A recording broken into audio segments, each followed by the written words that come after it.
Hello. As of June 10th, Brazilian protesters in the city of Rio de Janeiro and São Paulo have carried out rallies in protest of the rise in bus fare, which went up by 20 cents. Such protests have continued until today, at the time of the recording of this video on June 14th. You may not have heard of this, that with Turkey and Syria's uprising, it is difficult to keep track with everything that goes on in the world. And eventually, international news outlets might report on what is happening down here. They might do so the same way the national media is doing it now. They might portray the protesters as criminals and vandals and delinquents. It is of extreme importance that the truth reaches you before they do.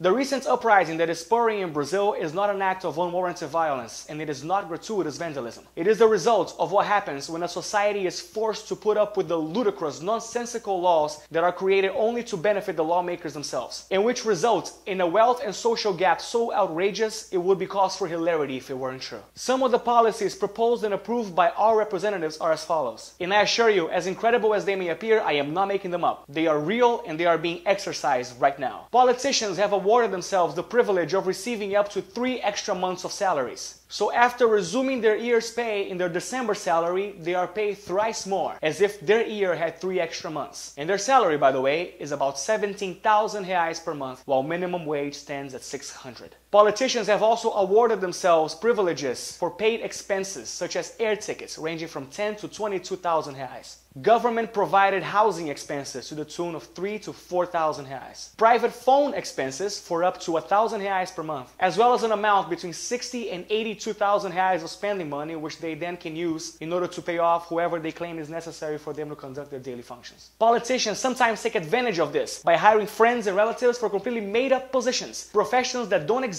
just so they can give them free money for nothing. And once again, while all these things are happening, minimum wage stands at around 600 reais. Politicians couldn't care less about their constituents down here. And this complete disregard for their constituents has resulted in some deplorable situations in health, in safety, in education. It's common to have hospitals that look like war zones, with patients lying about in the hallways instead of in a gurney. Or to have a patient who is in critical condition but is told by the hospital staff to which he goes that the hospital is full, and then being given the order to ride alone by bus, public transportation, to another one. Here, the country that brags about how well prepared and how advanced it is to host the World Cup has such deplorable and horrible and sad education conditions that people have just given up on it. Keeping in mind that a politician here earns 17,000 reais, can you imagine how much the salary of a teacher would be?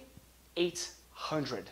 Imagine a person who went to college to exert a profession as important as teaching a generation of children to lead the country in the future, having to only allow herself 200 reais, or rather 200 bucks from your country per week to feed her family. That's how it is down here. And yet the Brazilian capital turns a cold shoulder to all this. While these disgraceful facts still persist and occur, they are building right now, or have concluded building by the time you watch this video, the Mané Garrincha, the most expensive soccer stadium to ever host a World Cup game, at the tune of 1.2 billion reais. 1.2 billion, while people starve in slums and die in hospital corridors. Also in the subject of preparing for the important events of the World Cup and the Olympics, poor people that live around the areas that are being prepared to host the soccer games of the World Cup and the games of the Olympics have been evicted from their homes in a near Gestapo-esque fashion. The police have marked the front doors of their homes, preparing them to be run over by a bulldozer the next day. And any resident that tries to stand his ground and stay home is being met with crowd dispersion evasion techniques, including gunfire, with total disregard for women and children. And even now, as we speak, a bill is being discussed that will render the Supremo Tribunal Federal, the government body that is responsible for keeping politicians in check, completely useless. If this law is accepted, then politicians will run free and be able to do whatever they wish to without anyone to check on them. This is absolutely unacceptable. It has gone on for too long and people are sick of it. Only this time something substantial can be done, and that is where you come in.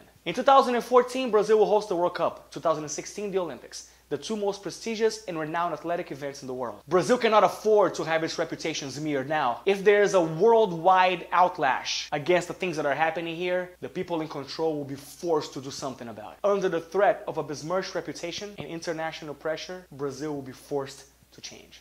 We're not asking you to do too much. Just please post something about the facts we have just told you in your Facebook wall or Twitter feed. Also, if you want to research in the internet to see if what I'm saying is true, go ahead and do so. As well as the recent riots that are happening in Brazil, in the cities of Rio de Janeiro and São Paulo, you can research them as well and talk about them. Write about them in your Facebook wall and your Twitter feed, along with the hashtag changebrazil. Then tell your friends about this video and share it. Continue sharing it on Facebook, on the Facebook wall and the Twitter feed. In fact, I would like to beckon every vlogger that exists in Brazil that may see this video, and by extension every vlogger in the world that sees this video, to talk about these issues. You don't have to talk about this video in particular or talk about me or the channel if you research whichever it is, but please make some noise about what is going on down here. If you wish to help spread the hashtag below, feel free, it would be awesome, but if not, whatever. Just please make some noise. Something great might be happening here now. Please make it so that we don't let this moment pass us by. The people are always more powerful than the government chosen to preside over them. Always.